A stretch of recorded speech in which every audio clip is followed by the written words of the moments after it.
นั่นนี่มืดแหละเอาลงแม่โตลงไม่ลง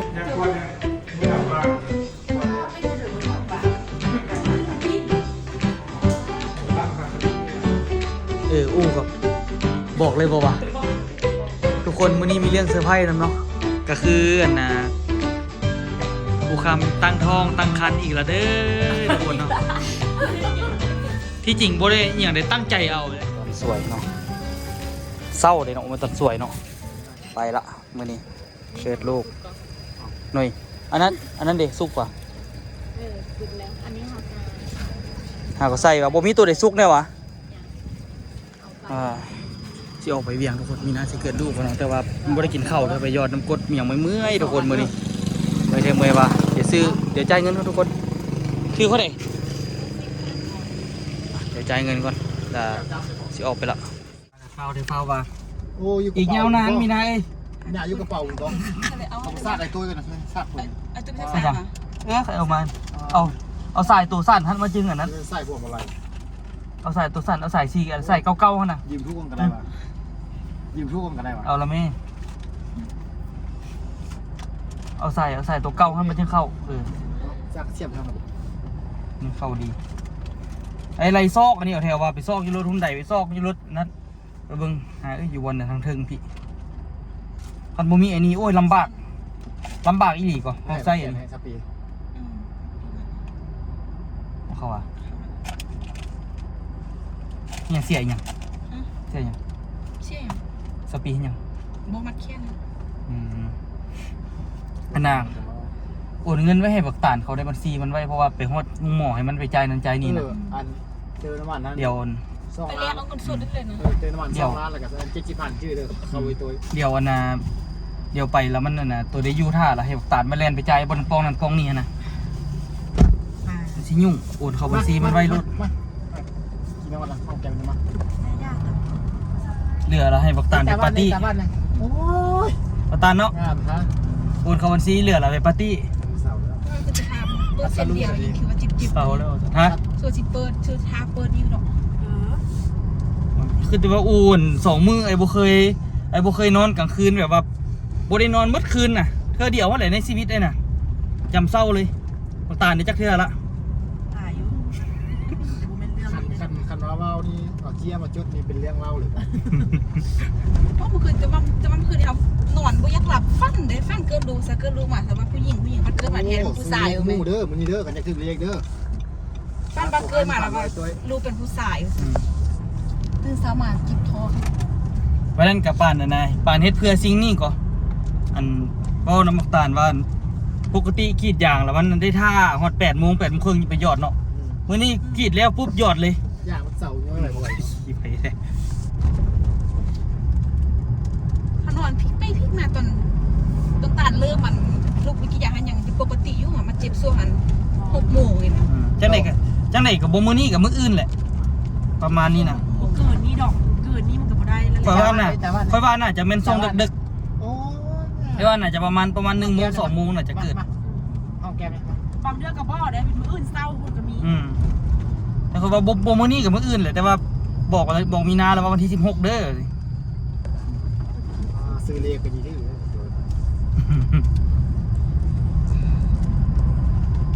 โอ้แม่นขอแม่กุ้งด้วยแม่กุ้งกดแม่16 17แต่ว่าบอกกันนะบอกช่วงกันนะเป็นเมนมื้อสุดท้ายกับเป็นเมนบอกเราทึกมันบ่เราบ่ได้ท่าก่อนตอนนั้นท่ามันเป็นเมนูสุดท้ายบ่ถามเลยเรามีลูกสิเฮามีลูกสิเราก็ไปเอโก้แล้วเราก็เบิ่งเลยนะว่าเราบ่ท่าบาทปกติต้องถามมันเป็นเมนก่อนเรื่องเบิ่งอันนี้เราเอโก้แล้วก็ว่าเรากับเป๊ะเนาะอะไรแต่ว่าเดือนนึงกับเกามือวันที่40 อาทิตย์แล้ววันนี้แต่ว่าเขาไปแทกในเครื่องเอโก้มันซีเรียมให้เองเอาไปแทกว่าสำนีสินะความการขยายตัวลูกสำเร็จนี่ออกไปออกไปเบียงกันทุกคนเดี๋ยวขับรถกันเด้อสิโดนอยู่เนาะตอนนี้9 โมง 34 นาทีไล่เป็น9 โมงครึ่งไปฮอดนี่เราไปนะไปเบิ่งไปติดตามการปั้นอยู่คลินิกเลย ายแท้หลายว่าทุกคนในมันออกแล้วเดี๋ยวนี้แต่ที่อ่านมายังบ่ทันออกนะอูเนาะท่านออกนี่ได้จอดให้อูคำหลายเทื่อละแต่ว่าบัตรกลับนี่คือสิได้แวะอยู่เบิ่งนี่หน่อยบ่มีมือซับเลขซั่นล่ะบ่ต่อแห้งทางอันเจ้าไหนก็สิได้ตอนนี้มืดแหละได้ตอนนี้มืดละสบายละต่อแห้งซับโดดล่ะ ก็จะอยากโอย ซ้ำนี่แหละ แต่กูทางยางก็เพราะว่าทางด้วนไก่มัน โอ้เขาได้งบน้ำเขาได้งบมาได้เขากับเฮ็ดนั่นแหละโตผมหลายแท้มาละบ่ฮอดชั่วโมงครับได้เรื่องอยู่ทางดีแล้วกลับไปนะทุกคนไปฮอดแล้วก็ไปกวดอยู่คลินิกก่อนหน่อยนึงแล้วก็คือสิได้กลับไปเฮือนก่อนแหละมื้อนี้ไปนอนซ้ำซาให้มันแบบนั่นกับติดตามมันก่อนเลยเนาะบางทีก็อาจจะได้นอนที่คลินิกกันบางทีก็อาจจะได้กลับไปเฮือนไปนอนจัก2 ชั่วโมงนี่โอ้มีแฮงยาวแล้วก็เอาสู่ต่อห้องบ่ได้ซ้ำได้แต่ห้องรวมเอาจ่องซ่าดิตอนนั้นกับอูไปก็ยังได้อันนั้นแต่ห้องรวมกับมีแอร์บ่เป็นหยังห้องรวมดีอยู่บ่ได้ห้องส่วนตัวมื้ออื่นพุ่นแหละได้ห้องส่วนตัว ก็ว่ามืออื่นก็เกินง่าย ไปแล้วก็ไปเบิ่งอาการก่อนนะทุกคนถ้ามันนานหลายก็นอนพักผ่อนจาก2 ชั่วโมงได้แล้วก็มีแฮงยาวละสู่เมื่อคืนแล้ววันนั้นคันว่ามันน่ะยังบ่ปั้นบ่อย่างเดียวนอนอยู่เฮือนก่อนมื้อนี้เขาบ่รู้บ่เปิดคันเปิดแล้วก็จำเป็นต้องได้ไปละ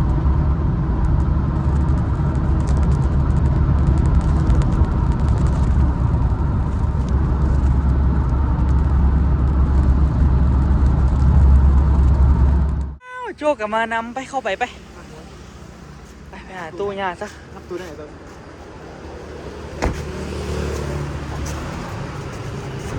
นอนคลินิกละพี่น้องเอ้ยเข้าได้อยู่อ่ะจอดใกล้โคตรบอกบ่ใกล้ปานใดเนาะ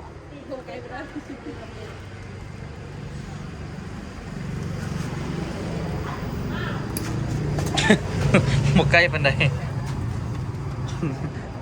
ตัดเปลี่ยนเลยเนาะ เอาลงไหมอ่ะโต ดูหลงอยู่ ลงไม่ไปซักยานะ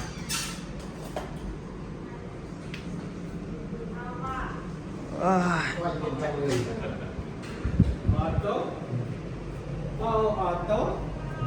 เจ็ดเลยกินข้าว3 มื้อละมื้อเช้านี่กินอะไรไม่รู้ ใช่เหรอ ใช่ ตาย ตุ่มเต็ม ยังกวนเนี่ยมือเท้าปากเลยกวนเนี่ย ไม่ได้เดือดมือเถาปากมือตีนเนี่ย ตั้งขาคดีนี่วัน ผมเห็นไทยเนี่ยผมเห็นไทยเนี่ยมัน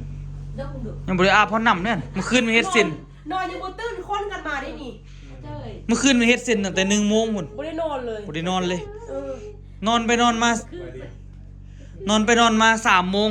บ่อยากรับลุกไปกรีดยางเลย ออกมานี่ยังบ่ขายเครื่อง ยังบ่ได้นอนเท่านั้นนี่นะ คนกำลังมาซื้อเครื่อง เดี๋ยวมานี่เป็นอย่างมานี่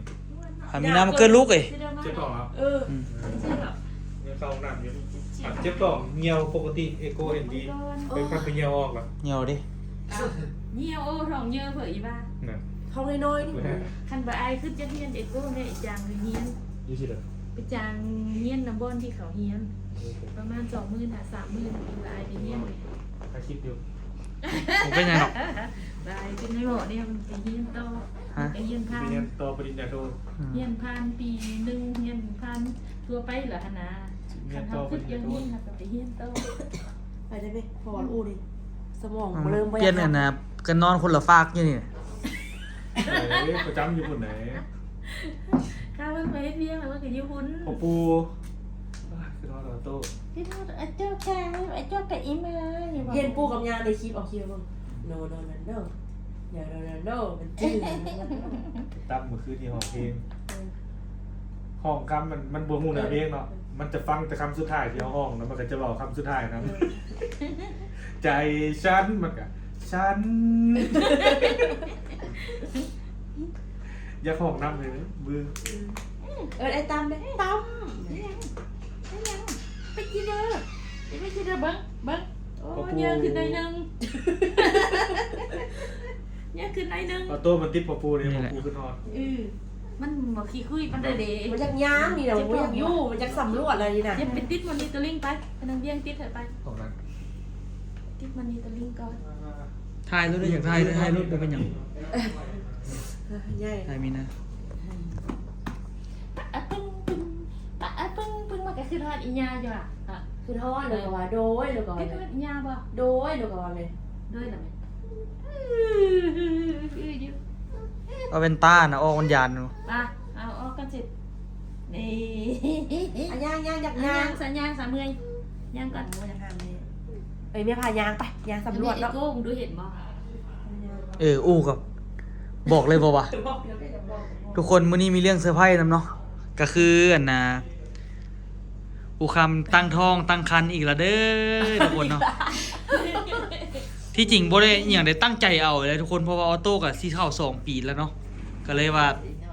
ตั้งใจฝากท้องเลยเนาะพอดีมาแม่นละมาตั้งใจฝากท้องเลยเพราะว่ามีนากับมาเกิดได้เลยทุกคนแล้วก็มาฝากท้องมึงนำแต่ว่าก็เบิ่งซื่อๆแหละ เงียวกับเบิ่งก่อน พอดีบ่ต้องอันนั้นเถอะอย่างน้อยดิไปโจบังแม่เด้อ มึงน้องเด้อ มันนักเกินหรือว่าตะกรุด ซ้ำเก่า ได้เก้าโลแล้วโลอีละ โทรหาบ่โทรเด้เจ้ายังบ่โทรบ่ไปสร้าง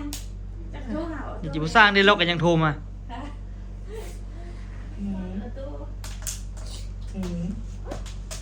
อ๋อโต๊ะ เอ้ยเหนื่อย เมื่อยทำไม ตั้งแต่1 โมง เราได้ขายเครื่อง บ่ได้นอนเลยเอออ้า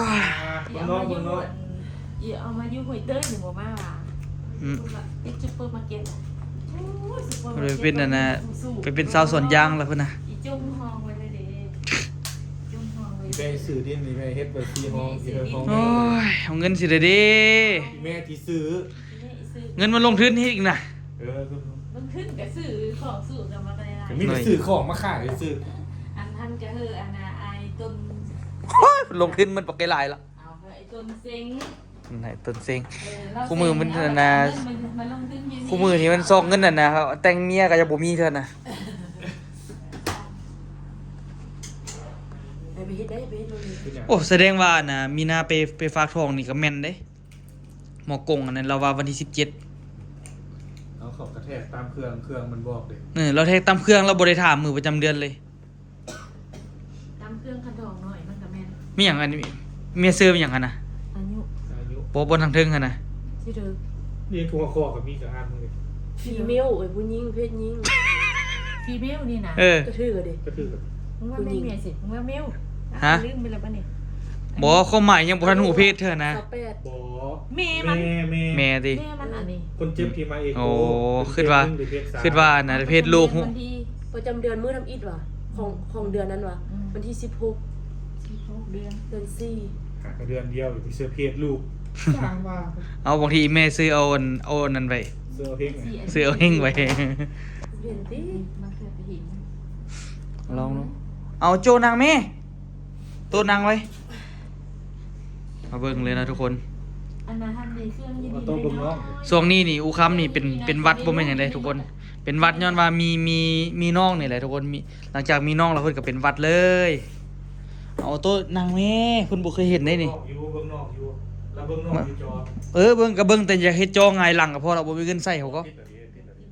อืม เอาไปซื้อข้างหลังมึงเอาไปติ๊กไปเดี๋ยวเอาเลย คุณน่ะยอมละ เอาไปไม่ยิ่งแบบว่าอายได้คุณอย่างนี้ตัวที่ว่าโดน คนอีสานเลี้ยงแล้วเมื่อยคนก็บอกว่าอย่างคนเหรออันนี้หัวน้ำเด้ มีไหน เอาไปดูมันอยู่อย่างนี้อันนี้โอ้มันบนโลกมาด้วยอันนี้โอ้ยยาย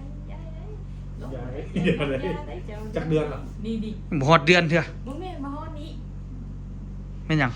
นี่นะถกลูกนี่นะอย่าจะมาข้างที่นี่แล้วตายนะตาย เราพวกแบบ อืม ปีมดลูกเนี่ยเนาะ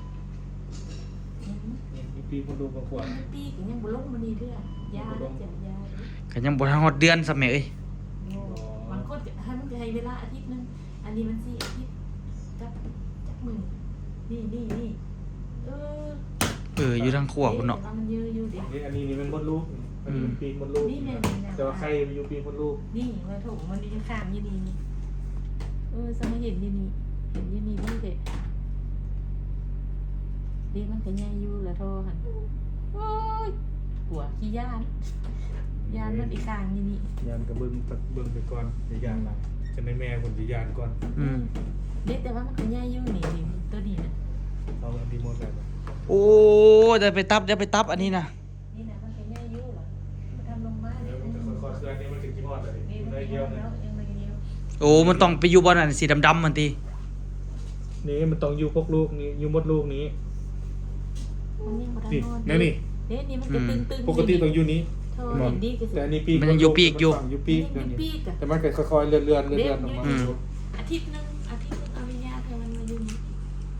โอ้สมัยเห็นย่านบางดีๆอย่างแกดูนี่ใหญ่มันอยู่นี่มันอยู่บนเกี้ยวนี่น่ะ อืม อย่าเย็นนั่นได้จ้ะ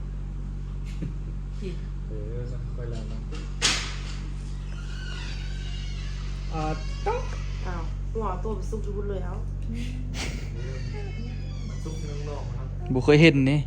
สุกเลย น้องอ่ะเนาะตัวน้องเห็นน้องวะเห็นน้องวะ คิดนาจะดีเบิ่งอีได้จ้ะอีโก้เบิ่งไหน เดี๋ยวอีโกอยู่พุ่นแล้วพุ่นบ่ร้อนขึ้นมาแล้ว ญี่ปุ่นผมรู้จะต้องมีติดตาม อีกตื้ม2-3 มื้ออีกตื้ม2-3 มื้อวันอาทิตย์อยู่นี่ก่อนบ่ไปเด้อ เกิดลูกอยู่ อีขึ้นเงิน อีขึ้นคลินิกมือ บัดมือจะกลับไปแท้เลยไอ้โก้เพิ่ม ขึ้นคลินิกมือ บัดทิศเกินคลินิกมือเด็กพอดีเลย มันเศร้ากับอะไรเนี่ย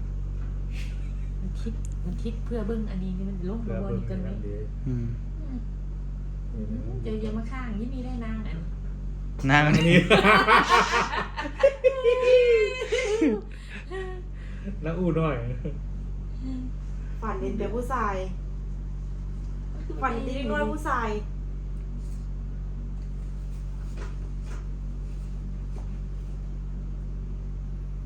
นั่งในสร้างกันนะ มันสิมีพูดอ่ะ เป็นหยัง มันใหญ่พูด แต่ว่ามีนี่มีรอยแล้วเนาะ นี่เอาเห็ดถูกอา บ่ล หา อย ร เห็นตรงอาหารด้วยหรอ อืม คือใคร เบิ่ง 2-3 มื้อนี่แล้วเนาะ ที่จริงแล้วมันก็ยังบริฮอนเดือดสิบานกันไปเต้นเท่าไหร่ยังบ่ได้ขึ้นแดงเลยยังมั่วอยู่เลย ลงมาอยู่เถื่อฮอร์โมนมันยังน้อย ถ้าลงไปมดลูกแท้ๆเอามวลลายคนดี เต้นขนาดบ่ได้แดง ข เห็น นาดเบิ่งทางนี้น่ะเห็นดีแล้วบ่มีหนังท้องนะเลี้ยงตุ๊ก เราโจ้จะไปลินโทรศัพท์แม่ ใจว่าซั่นนี่ ๆถูกมันเยอะ ดาไปลินโทรศัพท์แม่ ลิ้นเลือดโทรศัพท์คาดเลย เส้นเนี่ยเห็นถูกอาหาร สักยาเฮ้อนะยาในเวียน มันเคยอันนี้ดิจะซื้ออาหารเนี่ยยานกันเนี่ย ยาน ยาน ยานละเฮ็ดนั่นแหละ ยาเนี่ยเพิ่นก็เจอ เดี๋ยวนี้ยานผู้ใดผู้นี้ก็ คันยานละเฮ็ดนั่นแหละยานไปยานมาแล้วก็รับ ตั้งตึงตึง ตุ้มมุกตีนบอกอะไร ย้อนตอนนี้แหละจึงบ่ได้นอนน่ะ2 มื้อมื้อนี้บ่ได้นอนเลยนะ ทายาจนว่ามันร้อนเนื้อจนมัน ตอนนี้คือยังอยู่ในช่วงอันตรายเนาะใครยังบ่ทันลงไปหมดลูกเทื่อยังอันตรายอยู่ทุกคนคันว่ามันยังบ่ลงนี่ก็ถือว่านอกพกคันบ่ลงได้ผ่าตัดทุกคนก็แม้ว่าน่าจะลงอยู่ รถการสามชิ้นเลย เครียดเครียดยานไปลุกขึ้นไป ยางมองยาง โอ้ มึงติด โอ้ยโอ้ย อ่ะบอกอุ้มมากินกระแลมหน่อยหนึงไป เอาลูกยางมีแต่เป็นพวกตลอด ออโต้สิมีน้องละเด้อออโต้สิเป็นอ้ายกกก่อ ไอ้โกเกี้ยวของมึงไป อ้ายกกคือไอ้นี่ เกี้ยวของมึง ตั้มตื่นมานี่ยางมอดปุ๊บพอเราซื้อเราปิ้งมานะ ยานเนาะ แก้วไปชีดนะมั่มกินมั่มกินมั่ม ออโต้ สบายไอ้ตั้มนี่ ถ้าเบอร์มันนี่มันโคตรซับเลยแท้มันโอ้โหโคตรซับ กินสบายดีป่ะ อันนี้กินพอจิตายคุณน้อยกับยาคันว่าเก่งคือไอ้นี่ก็พอละ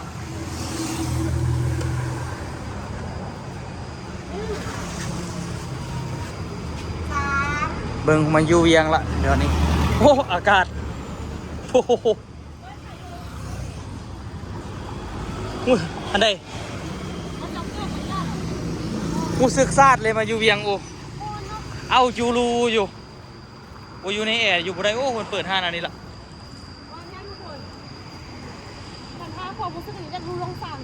นี่ออโต้เห็นบอฮันน่ะ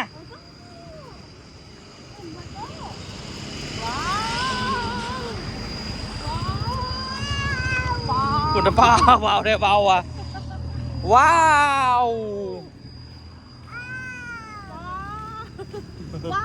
วว้าว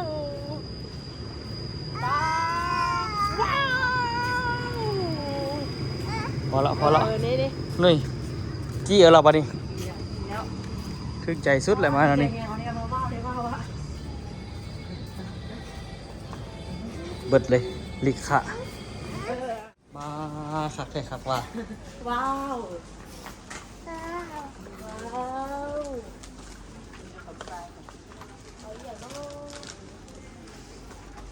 เฮ้ยอันนี้เด้ ซื้อมีนานเลยซื้อแล้วก็แล้วโตได้ โอ้ไปแวะอันนั้นเอา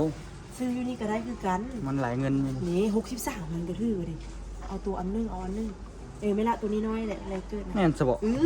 นมเลยสะ นมก็เอาของแม่ดี ว่า ซื้อดีนาเลยอ๋อนี่เป็นดีนาล้างต้องนมพอหมดก็ต้องได้ล้างเนี่ยหรอก ต้องได้เอานั่นติบ่ต้องได้เอายี่ห้อนั้นบ่เอาดีนี่บ่ ดีนี่ก็ได้ เอาดีนี่ซะเอา แพงได้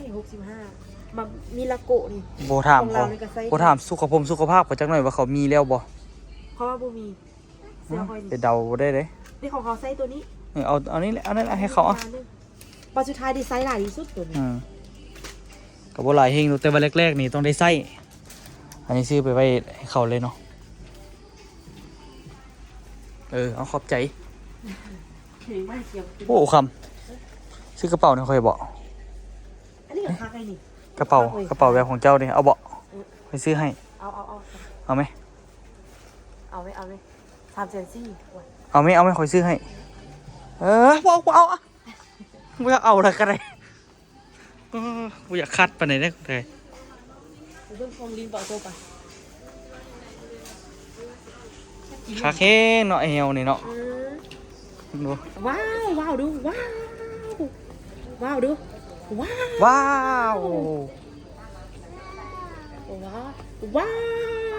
ว เราโตคักได้คักวาได้คันได้มานี่สุดยอดพุ่นแหล้วพุ่นน่ะ เลยว้าว เห็นบ่โจ ไดโนเสาร์ ลิขสิทธิ์มันสิบ่แฮงบ่เฮ้ยย่านขนาดได้เพลงเดี๋ยวนี้นี่ 4 เส้นไป โอ้เศร้า ที่สุด คือที่สุดว่ะโอ้แพงโคตร กับซ่อมอื่นโต๊ะแพง หมุนดูออโต้เบิ่งดู ผมว่าโต๊ะเป็น ก็จะไปตะเอาเลยออโต้ 10 เอารถจกบ่ เอาเรื่องโต๊ะ เอาไปวันนี้ไปให้บักเกอร์ไปนี่ญาติลิ้นเนี่ย คักบ่ รถบังคับ คักบ่ โอ้ยสุหาเฮ็ดอันนี้เอาไปแต่งงามเด้ดีข่อยอยากซื้อเป็นเซตแบบว่าเครื่องลิ้นให้มันน่ะแบบว่าประมาณนี้นะ288ว่ะคุณหมอคุณแม่อีเสร็จละ แบบนี้แหละมันจะมีเอาแบบนี้ดิหักหลายตัวเว้ยตัวสิ่งตัวเสือได้ยัง ตอนข่อยตอนน้อยน่ะข่อยมักกว่าอันนี้มักตัวสิ่งตัวเสือมักกันแบบโตแล้วนี่นะ เขามาวันนี้มีจะ โอ้ยก็มีแต่ตอนนั้นแหละเจ้า ที่ไหนเซ็ตคุณหมอมีอยู่อ่ะ เอาตอนนี้บ่ตอนนี้มีแล้วเนาะคือว่าเขาซื้อให้มันว่าตอนนั้น อยากได้เซ็ตคุณหมอนะเครื่องเล่นคุณหมอ คุณหมอคุณแม่อีเสร็จละมันบ่มีด้วยค่ะออโต้อยากได้อันไหนออโต้นี่อันนี้นะอุตส่าห์มีตัวน้องเอาให้แล้วออโต้เฮ็ดเสียโอ้เฮ็ดเฮียหมดแม่มันบ่เก็บดอกล่ะเกี่ยวกับออโต้ดอกนี่ออโต้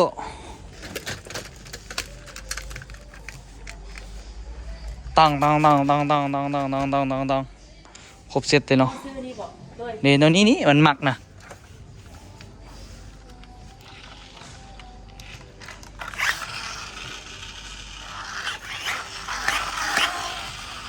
จะเสื้อบอกว่าไทเกอร์สิมักนี่ ว่าวะ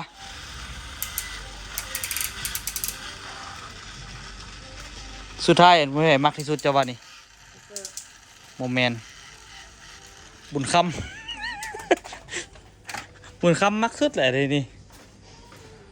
โอ้มีระเบิดพร้อมเอาโต้ไปวางระเบิดบ่คุณน่ะปาโถ ซื้อนี่ไปลิงป่ะ ลำเบิดฮะ เอาวิสัยนี้นะมันตกลงมาเนี่ยพักเลย โทษได้หันมึงดู 150,000 130,000 วัดเถอะโถอันนั้นนี่ซื้อกาแฟกระแทแพงมาเนาะแล้วเอาโต้กินกระแลมนะพ่อ โซนี่พ่อไม่อัพจน ออโต้กับวาลินซันนี่ออโต้กับคุยความสุขแล้วออโต้มาเลย โอ้ยได้มาขี่รถตอนนี้นี่ถึกใจสุดละ บริสุทธิ์ใจอยากได้อย่างเลย บ่สนใจอยากได้อย่างเลยมีแต่อยากรออย่างเดียวอู้คำดิเขาเจ้าบอกว่าอาหารเป็นอันนี้ให้กินกระแลมก่อนมันจะช่วยให้บรรเทาความเจ็บ ตัวอะไรแล้ววันนี้ กระแลมดิกระแลมแม่นบ่หากระแลมมึงดูอยู่แจได้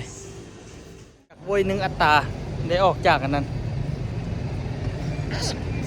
มีคนโวยวายหนึ่งอัตราเอาโต้สิเป็นอ้ายละได้เอาโต้อย่าเว้าอะไรโต้อย่าให้แม่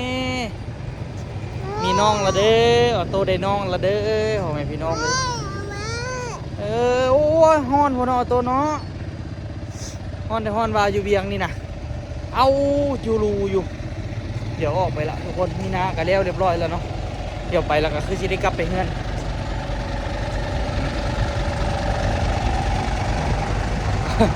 อันที่นี่กับอันนี้นี่ติดกันเลยนะทุกคนที่นี่กับอันมองเขาไปเลี้ยวเลยเนาะโอ้โหติดกันเลยยางมาบ่พอนาทีทอดละไปเอามีนาครับนั้นละก็กลับไปเฮือนจะบอกเป็นอะไรล่ะมีนาผลแต่ว่าตัวนี้ตั้งแต่ออกมานี่เปิดอีกเส้นหนึ่งเนาะเป็น2 เส้นจังไดก็คือที่อาจจะแรงนี่หรือว่าอาจจะเป็นตอนดึกแหละ เป็นเงินกับรู้สึกว่าคันว่ากับไปที่ห้องก็จะได้จะมาหาวันเป็นเงินกัน ไปเฮือนเนาะไปห้องหมอให้ไปยุ่งเหมือนกันไปนอนก่อนเนาะพักผ่อนก่อน ว่าเขาจะไม่ติด การเป็นซอมบี้หรือแซ่บที่แซ่บตาขึ้นลงเป็นแซ่บ ตาอะไรเป็นอะไรปูดๆนะโหนกระแสคมซักครับคมซักมา มาตัดที่เราตัวนี้มันตาย โจ้ พวกมันไปคอดเดโก้ เย่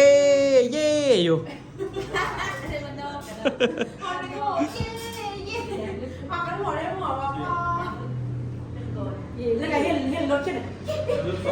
เริ่มจากที่ เอาออกมาให้กับไต ออกมาให้เรียกว่า วิญญาณมาวิญญาณเลยลื่นจะเคยปูมาที่หลอดตึ้งเด้อ เดี๋ยวปูโทรหาอยู่เมื่อกี้น่ะ โทรนำเลยโทรนำเนี่ยโจ้นะเราโจ้ ไม่น่าละซาแต่ม้วนไปเลยดูมาเยอะเลย ทีนี้จะมาพาสเข้าไปกัน จนตาหนาวจนตาหนาวจนตาหนาวไปเป็นโค้บอกให้เป็นโค้ให้โค้ไปเลย เอ้ยมีน้ำเปล่าไม่ได้อันนี้นะ อาบน้ำได้เป็น อาบเพื่อนบริอาบแต่เศร้านะปลุกกันละมาเลยเนาะฮะ โจ้เชี่ยมัน แหน่ขนาดโอ้โหมูเอาเลย ไม่เท่านะบทันอันนั้นนะไม่เท่าไปเวียนอุ้มป้าบักเหนียวมันหอนเนาะ เดี๋ยวนะเดี๋ยวก็สิกลับแล้วเนาะมีแต่ว่ามื้อนี้นี่คิดว่า เปิดประมาณนี้ประมาณเดี๋ยวจะเกิดไหมแม่วะ เพื่อนนี่น่ะขึ้นบอกว่าคันว่ามันตันทีไปทีกับตาขึ้นนี้ เรียงกันรับตาไป แล้วไปยานก็เสร็จต้องกีรับตายานจะทำที่เก เป็นพันยารับตาเลยคุณแม่ รับตาย่างอีก ไม่ใช่ เขามากินเดี๋ยวบ้าน ไม่กินไม่เลื่อนมันอ่ะ เขาเอาเขามาแต่เฮือนแล้วซื้อสินน้ำทาง เงื่อนเงื่อนมาเจ็บ อย่าไปซอกกินข้าวก่อนมันวะ ไป2 เซน เนาะ เพราะแท้ขันอยากซาหัวซะอย่างซาโลดที่มันสบาย ไปซ้ำเลยอ่ะ ได้ก่อนไม่หนัก มันสบายใจก่อน เด็ดขาด ย่านน่ะน้ำตาย่านที่เรื่องตาเองแต่เองกิน น้ำตาบุญ อร่อยอร่อยอร่อย ยาน่ะเจ้ากินยาน่ะ ทุกคนเดี๋ยวกลับเงินละเป็นยังไงไว้เจอกันคลิปหน้าเด้อไปกินข้าวก่อนพักผ่อนไปยังเราจึงสิว่ากันใหม่เนาะ ไม่ทานยาแล้วกินยาไหม